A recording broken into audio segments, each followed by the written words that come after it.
not move to Sarasota without knowing these several things. Every year people pack up dreaming of sunsets and beaches and year-round sunshine, looking to move to Sarasota area. And yeah, you're not wrong if you're thinking about doing that yourself. But there are a few things that most newcomers don't find out about until it's too late. Stick around if you're thinking about moving to Sarasota. I could save you thousands of dollars, a few surprises, and maybe even your sanity with a few of these tips, things that I learned along the way. I'm John Butegaards with World One Home Group at KW Suncoast, and I help people relocate to Sarasota. I've been doing it since 2009. All right, let's talk about the weather. Nobody told me about dew point. Dew point. We always talk about weather. We hear about great weather in Florida. Oh, it rains in Florida. Yeah, everyone talks about the sunshine, but no one talks about the dew point. And it's not just hot here. It's humid. You glisten. You sweat. And when the dew point hits 70, 75, anywhere even over 65, you'll understand what dew point really is. You'll really start to know what sweating and perspiration are. I learned the hard way. I'd never even experienced anything like it until I moved here. I was from Southern California. What did I know about perspiration? Had no idea that it was really bad. I'd lived through 120, degree weather, working in the heat, outside, no problem. Came here, little dew point, and I just folded up like a man in a wet shirt, because that's what I was. I became a 3-shirt man after I found out about dew point. So once we get to about July, you're going to learn you're going to want to go out for walks in the morning before 9 a.m. Lunches are going to feel like a sauna, and it's just not a great experience July through September. So that's one of the things that nobody told me about when I moved here, and I've got to tell you, you'll get used to it. It takes a while. It took me a while, but it's a challenge to get used to that high humidity and dew point in the summertime. Now the winters are something great, and so are fall. It's fall right now. It's amazing. I love it. So fall and spring are the best times here. So that's why we have so many snowbirds. Something people didn't tell me about, and now they're talking quite a bit about, is insurance. Yeah, so insurance has changed quite a bit. Home insurance here is different. Yeah, wind, flood, and rising premiums are all part of the deal. So you're going to want to get a local insurance broker, someone who understands the coastal policies, the Florida policies. You don't want to get a national call center to help you with your insurance needs here. You're going to need somebody who's going to be able to shop around yearly. And here's a pro tip. When you're going to shop for a home, you're going to ask about homes in flood zone X. So that means there's no required flood insurance. And yes, we can help you find a great broker, and we can help you find a great home that's not in flood zone X. And you need to find a great insurance broker to help you get that good insurance deal and can shop around. But honestly, insurance is one of the biggest problems right now in Florida, and nobody's talking about it outside of our area. Okay, changing the subject, something nobody loves, and they're bugs. Bugs, bugs, bugs, and more bugs. That's Florida. Yeah, nobody tells you about the palmetto bugs, the mosquitos, the no-see-ums, can't little-see-ums, and the fire ants. You don't know about fire ants, and what you do know about fire ants, you will never forget about the fire ants. Welcome to paradise. So I found out about all these things the hard way. I mean, I knew about mosquitoes. I never knew about no-see-ums. Didn't know there's little things you can't see, and they bite you. It's terrible, but that's not so bad. First time I came to Florida, had 2 horrible experiences. 2. Palmetto bugs, which is basically a giant flying cockroach thing. It flies in, they just fly up on the wall, and they're there. I had a realtor before I was a realtor, and the realtor was telling me those are the good bugs. Those are the clean cockroaches. I don't get it. To me, it's a flying cockroach. Don't like them. And then fire ants. Fire ants are great. They all creep up your leg. You're standing in one spot on the grass, beautiful green grass. Everything's fantastic. And the fire ants are there, and they start crawling up your legs, and then they kind of all turn to one of each other, and they go, bite now! Boom! And they all just start biting your leg, stinging you with this I don't know what the hell they've got, but it lasts a long time. You're going to get blisters up and down your leg. You will never not look in the grass for a mound of dirt and fire ants again. I promise you, if it happens once, it'll never happen again because you will always be looking for fire ants. It's an experience you'll never forget. So, this is the value of quarterly pest control. Pest control is your best friend. You definitely want to get that when you move here. And a screened-in lanai. Why do people have cages around the pools? Palmetto bugs, mosquitos, they're everywhere. So it's a great way to help in your pool, and you enjoy your pool time. Get that screened lanai. That's why you have a cage over the pool. Best place to get away from those bugs and not have a screen? The beach. I've never been bitten by anything or attacked at the beach. Beach is great. That's the secret. Seriously, the salt air keeps the bugs away. I don't know what it is, but if you want some bug-free outdoor time, you go take a nice walk on the beach. Walk at sunset, walk in the morning, walk in the afternoon. No bugs. It's great. The Gulf breezes are your friend. Okay, moving on. What else do we have to talk about? Well, there were 7, right? Lifestyle adjustments. You got to get used to it. It's easier here. We're on island time. We're chilled. It's not city time. We don't need to honk at everybody. We can just relax. Everything's going to be fine. Sarasota moves at its own rhythm. To somewhere between vacation mode and productive coastal living. We get things done. We don't need a big suit. We don't need to honk at people while we're driving. Everything's fine. So you're going to find, you're going to find early mornings and happy hours at 4, and dinner reservations are filled up early by sunset. It's all easy to find easy relaxation, an easy relaxed groove here. So that's the lifestyle. I'd recommend getting used to chilling out, play some golf, some pickleball, do the art walk, go boating, enjoy sunsets, have beach on the yoga, or do yoga on the beach, or whatever they do. I don't know. I like to work out, so that's what we do here. But it's always indoors, in relaxing, air conditioned, or in the evening after the rains, or in the morning. Yeah, that's the way to live lifestyle here. Chill. Okay. All right. And speaking of chilling, my favorite thing to chill on, boating and beaches. That's the best. So this is where the lifestyle is. This is why I moved here. This is where Sarasota really shines. In fact, most days you'll see more boats than bicycles. Yeah. And for good reason. From Venice to Anna Maria Island, every day can feel like a vacation, especially if you're out on a boat. And I'll tell you this, if you're thinking about getting a boat, the best boat to get is one your friend owns. Yeah. That way you get all the benefits of a boat without all the headaches. That's the best thing. Get friends with boats. Trust me, I know.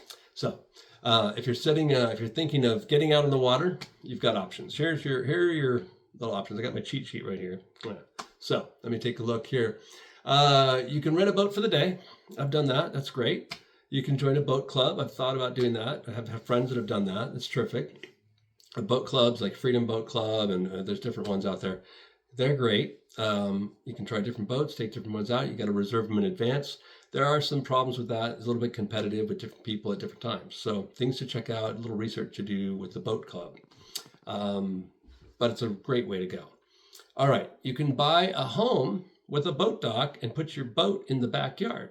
Now that's the best. That's the Florida lifestyle you really want to have. Yeah, I definitely for me, that's the way to go. Option is you can trailer your boat to an offsite storage lot, or maybe at home. Maybe you can store it at home, but there is a caveat to that. We'll get to that. Let's see. Another option is you can get a boat, and you can get a boat slip, or you can get it into dry storage. There's a lot of dry storage and boat slips on the intercoastal waterway. They're not inexpensive. They definitely come at a premium. But they do take care of a lot of the needs that you want. Getting the boat in and out, they take care of that. You still have to wash your boat down and take care of it. But that's a convenience, but it comes at a price, hundreds of dollars. And you got to know that boat slips and storage often have waiting lists. So it's difficult sometimes. The prices can vary. Depends on the location and the amenities that they offer.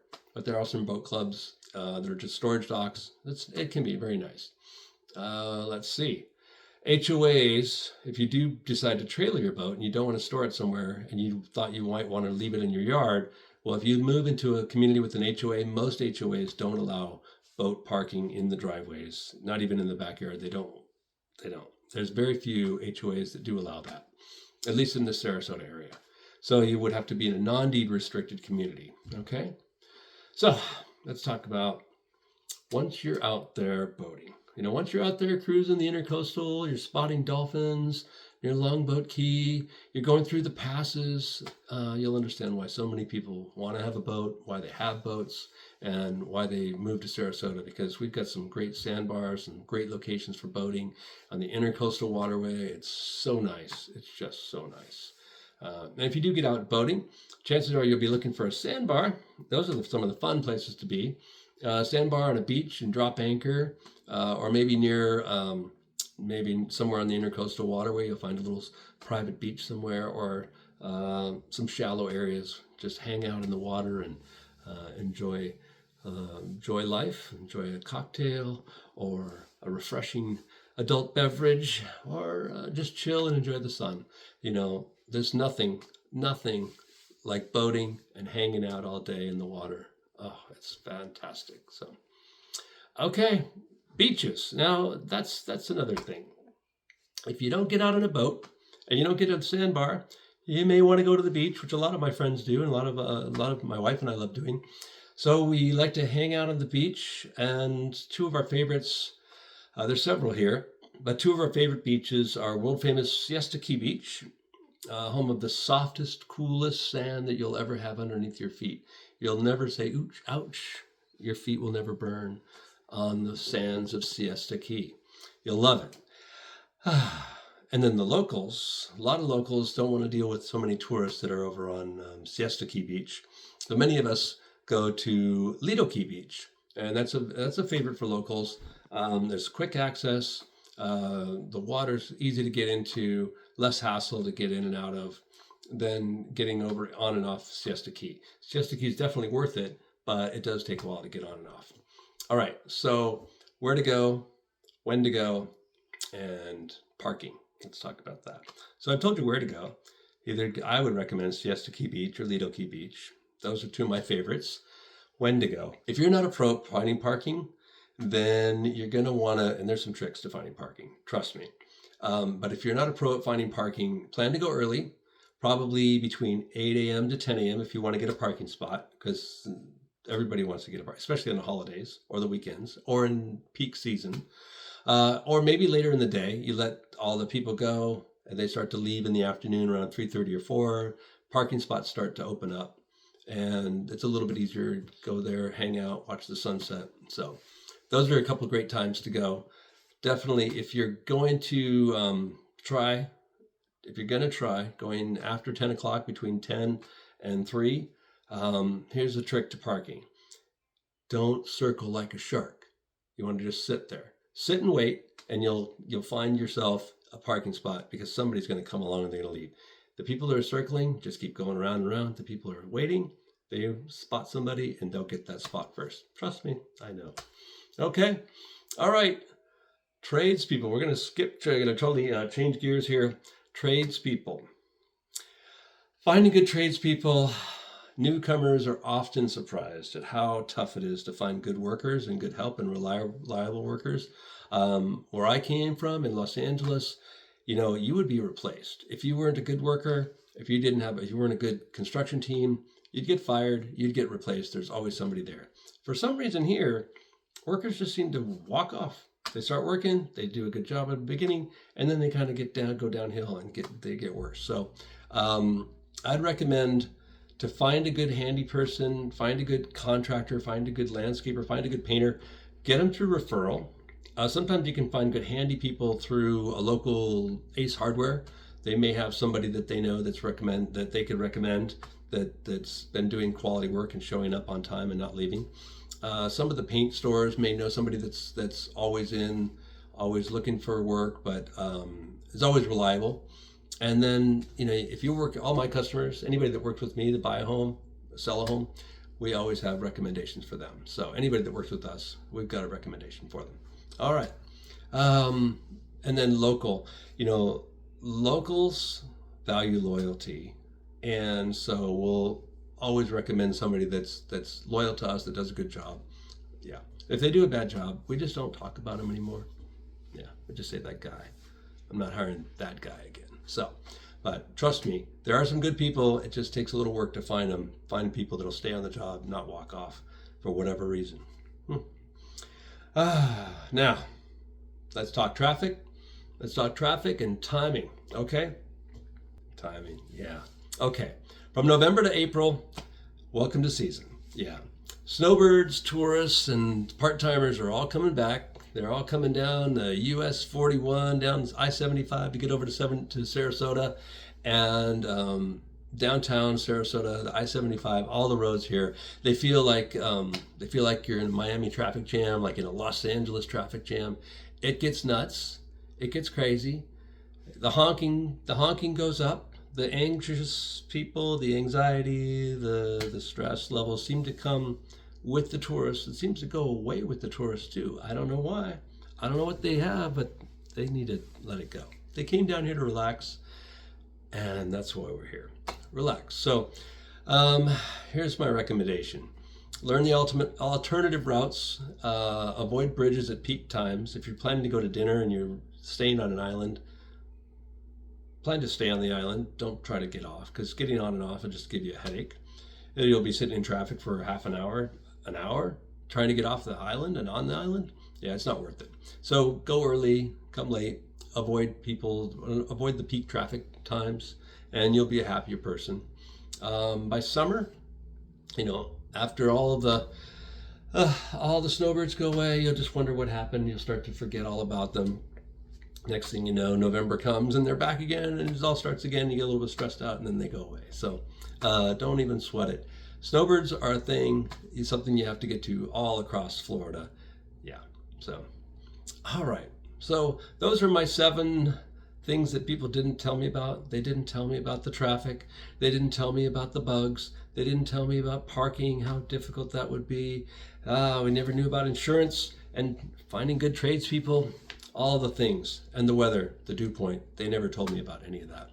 So these are things I want to share. People don't know about, people don't talk about, people always talk about the good things. There's a few other bad things, but it's good enough for me to stay here for almost 20 years now. 20 years is coming up, and I love it here. So if you're planning to move to Florida and you need a little bit of help, I'd recommend don't just visit, do some research. Ask questions. You can call me if you have questions. I can definitely help you out. If you're thinking about buying a home, you might want to lease a home for a little bit or rent for a few weeks, in season and out of season. Try the different seasons of the year. Get to know how it feels in summertime. And if you do need to make that quick move, let us know, because we know we have a lot of insider properties that may not have come on the market yet that are coming on. We might be able to help you with that too. So yeah, I'm John Butegaerds, World One Home Group at KW Suncoast, and I look forward to helping you. Just watch the next videos and click on the link and get my relocation guide. I've got that for you too. Okay? All right. And my number, by the way, is 941-960-8844. All right. Have a great day. Talk to you another time. Bye.